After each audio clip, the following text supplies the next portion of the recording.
Hello dear students, today we are going to start the new topic Heisenberg's uncertainty principle. ठीक है, तो आपके ये दोनों जो टॉपिक्स हैं, दोनों जो प्रिंसिपल्स हैं, de Broglie's concept and Heisenberg's uncertainty principle, ये दोनों रिस्पॉन्सिबल हैं बोहर मॉडल के फेलियर के लिए। और एज ए रिजल्ट क्या आएगा, आपके पास न्यू मॉडल आएगा जब आप इन दोनों कॉन्सेप्ट को अच्छे से सीख लेते हो। ठीक है, तो मैं यहाँ पे डिस्कस करने जा रही हूँ हाइजनबर्ग अनसर्टेनिटी प्रिंसिपल। अनसर्टेनिटी क्या होती है? जब आप किसी चीज़ की मेजरमेंट लेते हो तो अगर आप उसको एग्जैक्टली नहीं फाइंड कर पा रहे हो, है ना, अगर आप उसमें एरर आपको दिख रहा है तो उसको आप अनसर्टेनिटी बोलते हो। ठीक है, तो हाइजनबर्ग का ये जो प्रिंसिपल है, इसका मतलब एरर के साथ किसी चीज़ की वैल्यू फाइंड ना कर पाने के साथ डील करता है। ठीक है, तो अब हाइजनबर्ग ने क्या कहा, पहले मैं आपको स्टेटमेंट बता देती हूँ, फिर उसको फर्दर इलेबोरेट करते हैं। तो हाइजनबर्ग ने कहा कि देखो भाई, अगर आपके पास कोई पार्टिकल है, स्पेशली अगर कोई माइक्रो पार्टिकल है, और अगर वो मूव कर रहा है किसी पर्टिकुलर वेलोसिटी के साथ, और आपको बोला जाए कि इसकी वेलोसिटी फाइंड करो, आप ये भी फाइंड करो कि ये कहाँ पे है इस टाइम, इसकी पोजीशन क्या है। अगर आपको ये दोनों चीज़ें फाइंड करनी हो तो आप दोनों को एक साथ एग्जैक्टली कभी भी फाइंड नहीं कर सकते हो। समझ में आई बात? The position and the velocity of A microscopic particle can not be measured with certainty and simultaneously. ठीक है, तो एक साथ पोजीशन एंड वेलोसिटी को विदाउट एरर या फिर सर्टेनिटी के साथ हम नहीं फाइंड कर सकते हैं। सो डी ब्रोगली प्रिंसिपल का डेफिनेशन क्या हो जाएगा? The position and momentum of a microscopic particle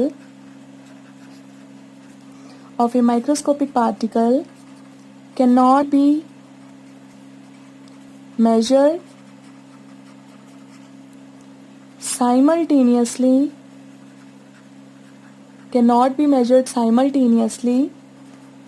with accuracy या सर्टेनिटी, आप कोई भी वर्ड यूज कर सकते हो। सो हम किसी चीज का पोजीशन या उसका मोमेंटम वेलोसिटी के साथ रिलेटेड है। सो पोजीशन और मोमेंटम को कभी भी हम एक्यूरेटली एक साथ मेजर नहीं कर सकते हैं। ठीक है, और एक और चीज बताई, उसने कहा कि देखो, जब आप दोनों को मेजर करोगे ना तो दोनों में एरर आएगा, पोजीशन में भी आएगा और वेलोसिटी में भी एरर आएगा, और दोनों के एरर को अगर आप मल्टीप्लाई करते हो तो वो हमेशा h/4 से ज़्यादा आएगा। तो उसने एक और डेफिनेशन बना दी, that the product of uncertainty in position and momentum will always be greater than h/4 pi.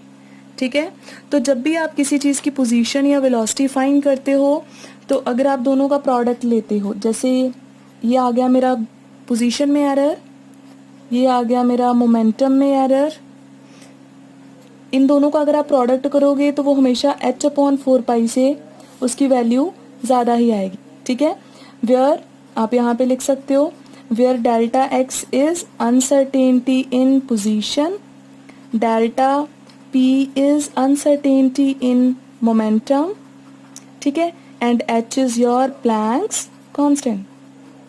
Right, इतना क्लियर हो गया? हाँ जी, तो अभी इसको एक और फॉर्म में लिख सकते हैं। बेटा देखो, जो मोमेंटम है, मोमेंटम आप सबको पता है कि मोमेंटम क्या होता है, momentum is mass into velocity. तो मास में तो एरर आएगा नहीं, वेलोसिटी में एरर आएगा, तो इसका मतलब जब मोमेंटम में एरर आता है तो मास एज इट इज रहेगा और एरर किस में आएगा, वेलोसिटी में। तो इस एक्सप्रेशन में हम लिख सकते हैं ऐसे, डेल्टा पी को मैं लिख सकती हूँ m डेल्टा v, है ना। तो delta x dot delta v greater than equals to h/4 pi m हो जाएगा। इसका मतलब जो पोजीशन में एरर आएगा और जो वेलोसिटी में एरर आएगा, अगर आप दोनों को मल्टीप्लाई करोगे तो वो हमेशा h/4πm से ज़्यादा ही आएगा, इससे कम नहीं आने वाला। ठीक है, तो ये तो था अनसर्टेनिटी प्रिंसिपल।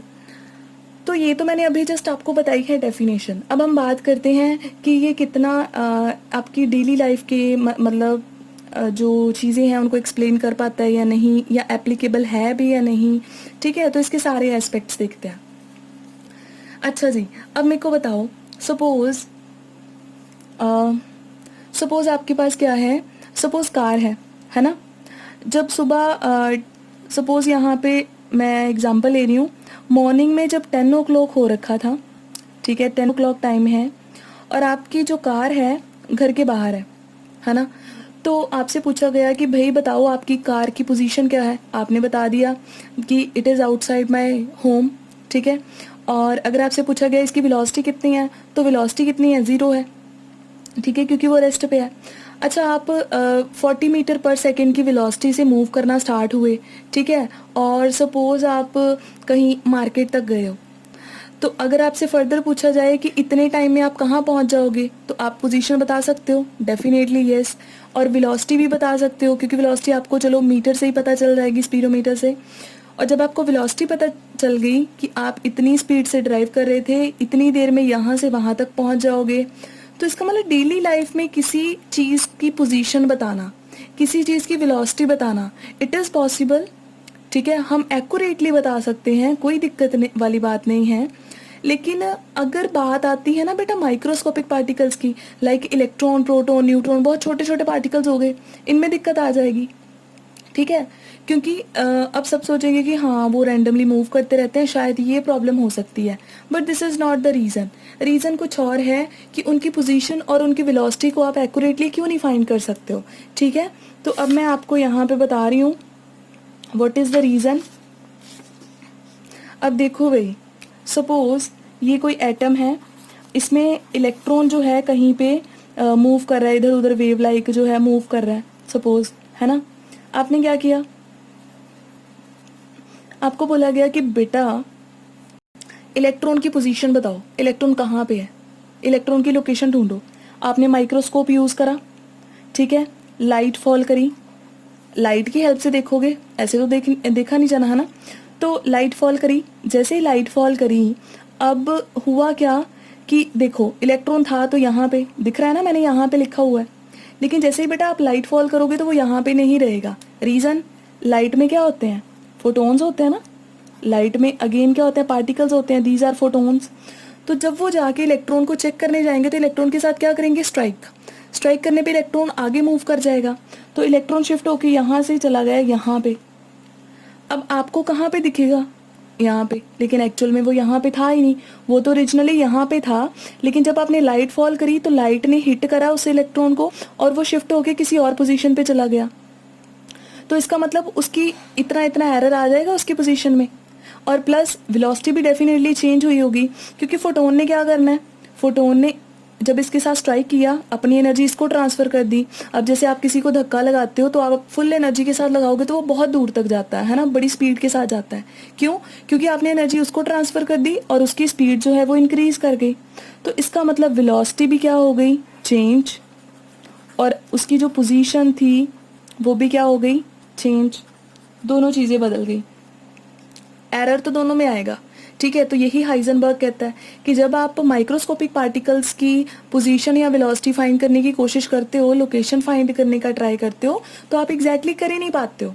ठीक है, और इसके पीछे रीज़न क्या है, बिकॉज जो लाइट के फोटोन्स हैं वो उन माइक्रो पार्टिकल्स के साथ स्ट्राइक करेंगे, और वो माइक्रो पार्टिकल्स इतने लाइट इन वेट हैं, है ना, कि वो क्या करते हैं, फोटोन के स्ट्राइक होने पे फटाफट से इधर उधर कहीं मूव कर जाते हैं, वेलोसिटी भी चेंज हो जाती है और आपकी पोजीशन भी चेंज हो जाती है। लेकिन अगर हम बात करें, ये तो हो गया इसका एक्सप्लेनेशन, है ना, ये हो गया बेसिकली कि रीज़न क्या है। अब अगर मैं बात करूँ इसकी बेटा सिग्निफिकेंस की, नोट्स में आपके साथ शेयर कर दूंगी, डोंट वरी। ठीक है, अगर हम बात करें इसकी सिग्निफिकेंस की, तो सिग्निफिकेंस कहाँ पे है, सिर्फ माइक्रोस्कोपिक पार्टिकल्स के लिए वर्क करता है, मैक्रो के लिए वर्क नहीं करेगा। डेली लाइफ में कोई ऐसा इशू नहीं है, किसी भी ऑब्जेक्ट का हम वेलोसिटी भी बता सकते हैं और उसकी पोजीशन भी बता सकते हैं एक्यूरेटली, कोई प्रॉब्लम नहीं आएगी। लेकिन यहाँ पे क्या होता है, यहाँ पे एरर आ जाता है। ओके, तो अभी रीज़न कोई बता सकता है मेरे को कैसे होता है? अब सपोज आपको ना आपके रूम में टेबल चेयर पड़ा है, ठीक है, स्टडी रूम में टेबल चेयर पड़ा हुआ है कहीं पे, तो आपकी मम्मा ने क्या किया, उस टेबल चेयर की लोकेशन को चेंज कर दिया और आपको बोला बेटा देखो, रूम में जाके देख के आओ कि जो चेयर है उसकी लोकेशन वही है, मतलब आपको जो न्यू लोकेशन है वो अच्छी है। आप देखने गए रूम में, आपने लाइट ऑन करी, जब लाइट ऑन करोगे तो जो टेबल चेयर जहाँ पे आपके मम्मा ने रखा होगा एग्जैक्टली मिलेगा तो वहीं पे। अब ऐसा तो होना नहीं कि देखो भाई यहाँ पे टेबल चेयर पड़ा था, लाइट जैसे ही आपने लाइट ऑन करी, लाइट ने उसको हिट करके एक कॉर्नर से दूसरे कॉर्नर में शिफ्ट कर दिया, है ना, और आपको यहाँ की बजाय वो यहाँ दिख रहा है। This is not possible in our daily life. Why? Because जिन पार्टिकल्स की हम बात करते हैं ना अपनी एवरीडे लाइफ में, इतने हैवी हैं वो पार्टिकल्स, उनका मास इतना ज़्यादा है कि उन लाइट की जो एनर्जी है उसको कुछ अफेक्ट नहीं कर पाएगी, उसको वहाँ से हिला भी नहीं सकती है ना, तो शिफ्ट करना तो बड़ी दूर रह गया। तो ना उसकी पोजीशन में कोई चेंज आता है और ना ही उसकी वेलोसिटी में कोई चेंज आता है। तो इसीलिए जो आपका प्रिंसिपल है हाइजेनबर्ग, वो सिर्फ माइक्रो वर्ल्ड के लिए पॉसिबल है, मैक्रो वर्ल्ड के लिए हम पोजीशन, वेलोसिटी, मोमेंटम सबको फाइंड कर सकते हैं। ठीक है, तो अब इसकी एग्जांपल लेके आप खुद करना। ठीक है, एग्जांपल मैं आपको दे रही हूँ, एक तरफ आप मैक्रो वर्ल्ड की कोई एग्जांपल ले लेना और एक तरफ माइक्रो की। अच्छा, माइक्रो के लिए किसको लें? इलेक्ट्रॉन को ले लें। इलेक्ट्रॉन को अगर हमने फाइंड करना है, ठीक है, उसकी delta x dot delta we पता करना है। ठीक है, तो कितना होता है हमेशा h/4πm से ज़्यादा, है ना। h की वैल्यू कितनी होती है? 6.626 इंटू 10⁻34। 4 पाई की वैल्यू कितनी होती है? 3.14। मास कितना होता है? 9.1 इंटू 10⁻31। अच्छा, ये तो आपकी सिंपल टर्म्स आ गई। पावर्स को अगर आप सॉल्व करोगे तो कितना आ जाएगा? 10⁻³ में आ जाएगा आपका एरर। समझ गए? और इतना एरर तो बेटा नोटिस हो भी जाता है ना। ये वो एरर है जिसको आप नेग्लेक्ट नहीं कर सकते हो, इसकी वैल्यू ऑब्जर्वेबल है। ठीक है, अब हम बात करते हैं कोई मैक्रो पार्टिकल की। कोई मैक्रो पार्टिकल, सपोज हमने कोई बॉल ले ली, बॉल सपोज 10 ग्राम की है, ज़्यादा हैवी लेते नहीं है ना, 10 ग्राम की ले ली। 10 ग्राम यानी कि 0.01 किलोग्राम, है ना, या फिर मैं लिख लेती हूँ 10⁻² किलोग्राम। इतना मास हो गया। अब इसका पता करें कितना एरर आएगा। Delta x dot delta v greater than equals to h/4πm। कितना आ गया? 6.626 10⁻34 4 इंटू 3.14। मास कितना है? 10⁻²। ये फिर से न्यूमेरिकल टर्म्स आपकी आ गई। और पावर कितनी आएगी सॉल्व करके? -32।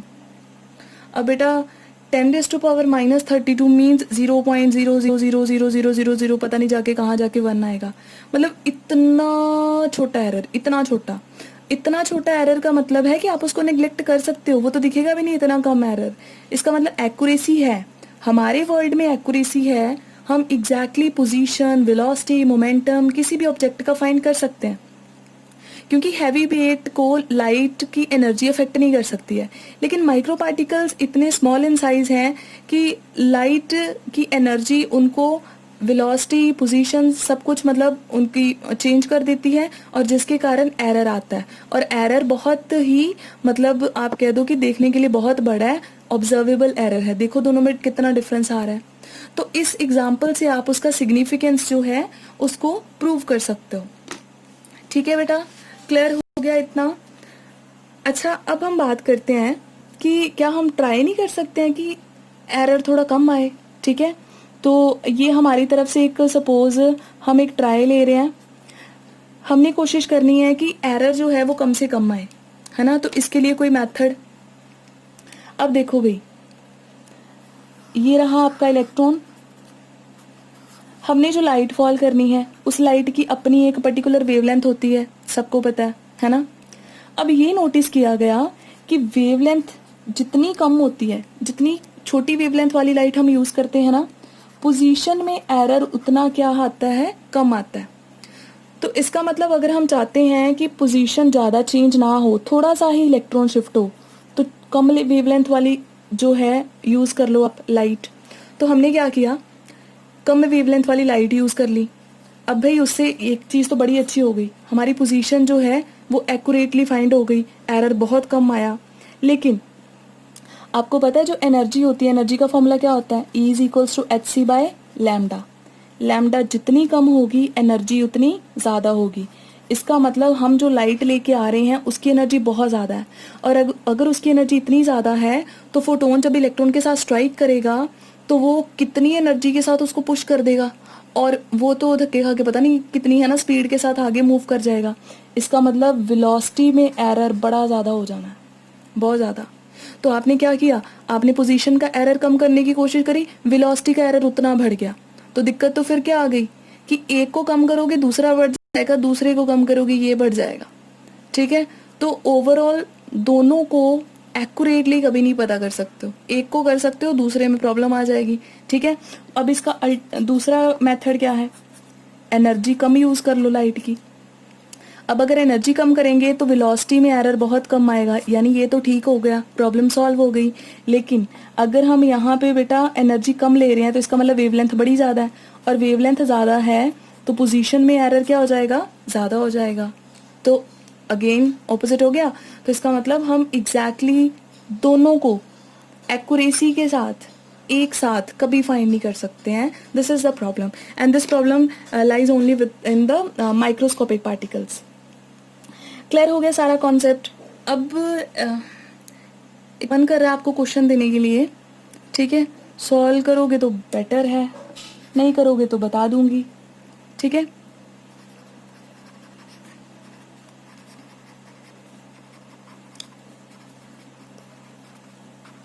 अब जैसे बेटा डी ब्रोगली ने एक क्वेश्चन का आंसर दिया ना कि एंगुलर मोमेंटम कैसे क्वांटाइज्ड है, उसने हेल्प करी, तो हाइजेनबर्ग भी अब एक आपकी हेल्प करने वाला है। ठीक है, हमने अभी तक यही पढ़ा है कि इलेक्ट्रॉन न्यूक्लियस के बाहर है, इलेक्ट्रॉन न्यूक्लियस के बाहर है। अब क्यों बाहर है भाई, अंदर क्यों नहीं हो सकता, क्या दिक्कत है? तो जो आपके हाइजेनबर्ग का प्रिंसिपल है ना वो बड़े अच्छे से एक्सप्लेन करेगा। कैसे? अब देखो, हाइजेनबर्ग कहता है कि आप मान लो कि जो आपका इलेक्ट्रॉन है वो कहाँ पे है, न्यूक्लियस के अंदर ही है। अब आपको पता है न्यूक्लियस का साइज कितना होता है, 10⁻⁻15 मीटर, इतना साइज होता है। अब देखो, मान लो आप इसकी पोजीशन फाइंड करने की कोशिश करोगे, है ना, तो इलेक्ट्रॉन धक्के खा के इधर उधर तो जाएगा, पोजीशन तो चेंज होगी, लेकिन मैक्सिमम कितनी चेंज हो सकती है, यहाँ से बाहर तो नहीं जा सकता, न्यूक्लियस के अंदर ही रहेगा। जितनी भी चेंज होगी हार्डली जितनी इसकी पोजीशन है उतनी चेंज हो सकती है। तो इसका मतलब अगर हम अब पता करने की कोशिश करेंगे तो कितना एरर आएगा पोजीशन में, जितना न्यूक्लियस का साइज है उससे ज़्यादा एरर तो पॉसिबल है ही नहीं है, इससे ज़्यादा उसकी पोजीशन चेंज ही नहीं हो सकती। अच्छा ठीक है, तो हम एक काम करते हैं, हम चेक कर लें ज़रा वेलोसिटी में कितना एरर आ सकता है। हम फॉर्मूला लगा देते हैं, ये फॉर्मूला याद है हाइजेनबर्ग का।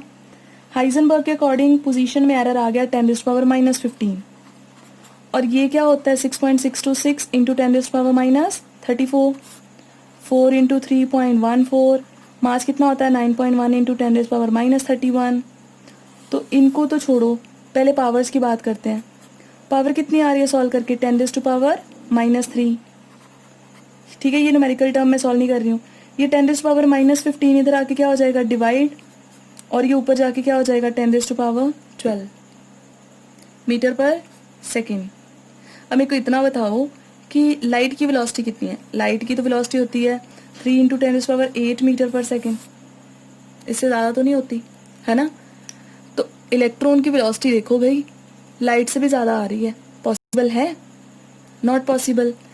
तो इसका मतलब अगर आपका इलेक्ट्रॉन न्यूक्लियस के इनसाइड एग्जिस्ट करेगा तो उसकी वेलोसिटी जो है वो लाइट की वेलोसिटी से कहीं ज़्यादा आएगी, दैट इज़ नॉट पॉसिबल। ठीक है, लाइट की वेलोसिटी मैक्सिमम है, तो इसका मतलब इलेक्ट्रॉन न्यूक्लियस के अंदर एग्जिस्ट कर ही नहीं सकता। तो हाइजेनबर्ग ने न्यूमेरिकली प्रूव करके रख दिया दैट इलेक्ट्रॉन डजंट एग्जिस्ट और can't exist inside the nucleus. ठीक है बच्चा, क्लियर हो गया। अब मैं न्यूमेरिकल्स का थोड़ा बहुत बता देती हूँ। वैसे प्रॉबेबली जितने भी हमने एग्जांपल्स लिए हैं, सॉल्व किया है, वो न्यूमेरिकल ही हैं, ठीक है। तो फिर भी एक साथ ही इस टॉपिक को ख़त्म करते हैं अभी। Numerical statement, here we have numerical कैसे सॉल्व करने हैं, फॉर्मूले दो ही याद रखने हैं। Delta x dot delta p should be greater than equals to h upon 4 pi. एक फॉर्मूला हो गया आपका ये।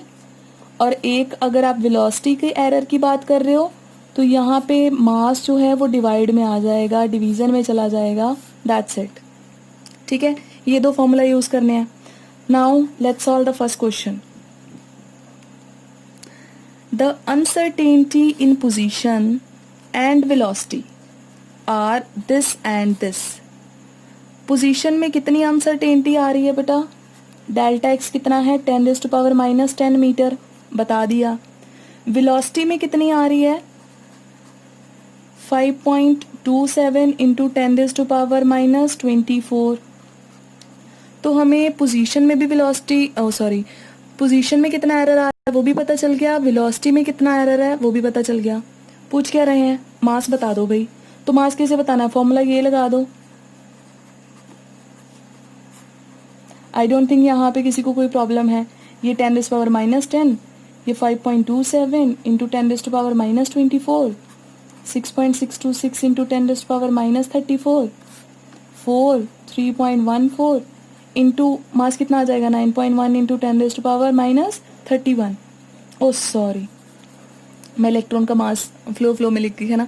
तो यहाँ पे आ गया आपका m, क्योंकि मास उन लोगों ने बताया ही नहीं है जिस भी चीज़ की बात कर रहे हैं। तो अब यहाँ पे दिक्कत है किसी को सॉल्व करने में? आगे कर सकते हो ना, ये इधर ले आना, m उधर चला जाएगा, डिवाइड करके आंसर आ जाएगा। ये तो सिंपल सा था, वैल्यू पुट करिए आंसर आ गया। दिमाग तो है ही नहीं इसमें, यूज़ ही नहीं हुआ, ये तो डायरेक्टली सॉल्व हो गया, ठीक है। अब कर लें कोई सेकेंड न्यूमेरिकल। मैंने हर टाइप का न्यूमेरिकल इंक्लूड करा है तो प्रॉब्लम कोई नहीं आने वाली।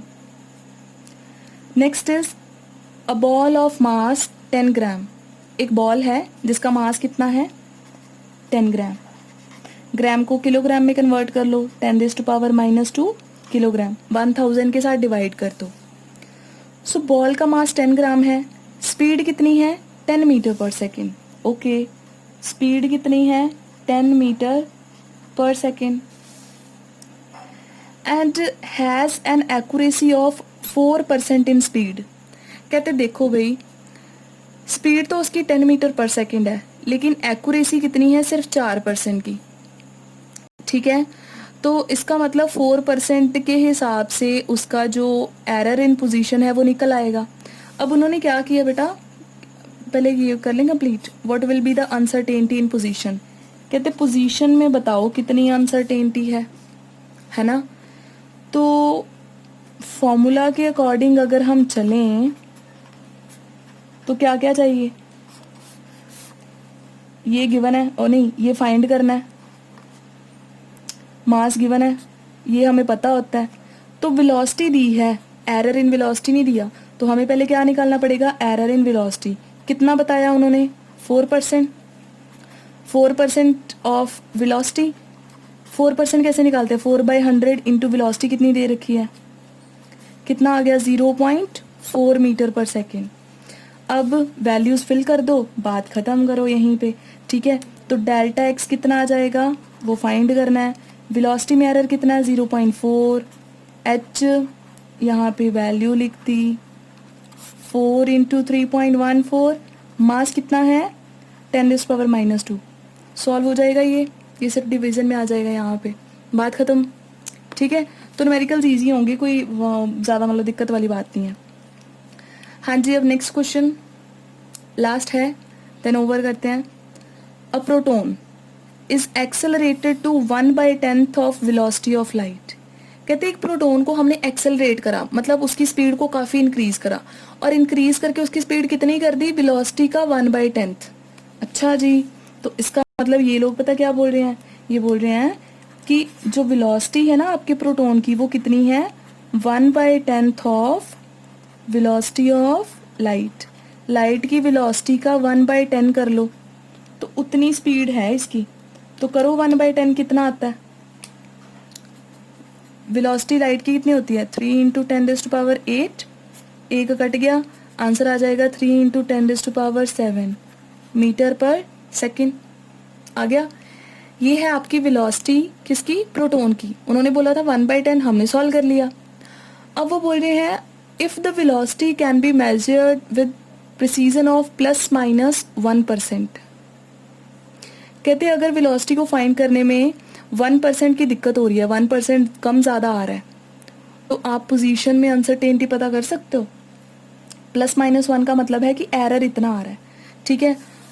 तो अब सिचुएशन अगेन पिछले न्यूमेरिकल वाली हो गई। अब इसमें क्या होगा, एरर कितना आ रहा है वेलोसिटी में 1% का, 1% ऑफ वेलोसिटी। तो 1% कैसे सॉल्व करते हैं, 1 डिवाइडेड बाई 100। वेलोसिटी कितनी गिवन है, अभी हमने सॉल्व करी 3 इंटू 10⁻7 आई थी सॉल्व करके। ये आ जाएगा, एरर आ जाएगा 3 इंटू 10⁵। इतना एरर आ गया। अब क्या करना है, अब बस फॉर्मूला लगाना और कुछ नहीं करना, ठीक है। डेल्टा एक्स पता करना है, वेलोसिटी का एरर हमने कैलकुलेट कर लिया, बाकी सब की वैल्यूज हमें ऑलरेडी पता हैं। अच्छा यहाँ पे प्रोटॉन की बात करिए, प्रोटॉन का मास कितना था 1.724 इंटू 10⁻⁻27 किलोग्राम, ठीक है। तो सॉल्व करके आपका क्या आ जाएगा, एरर इन पोजीशन, ठीक है।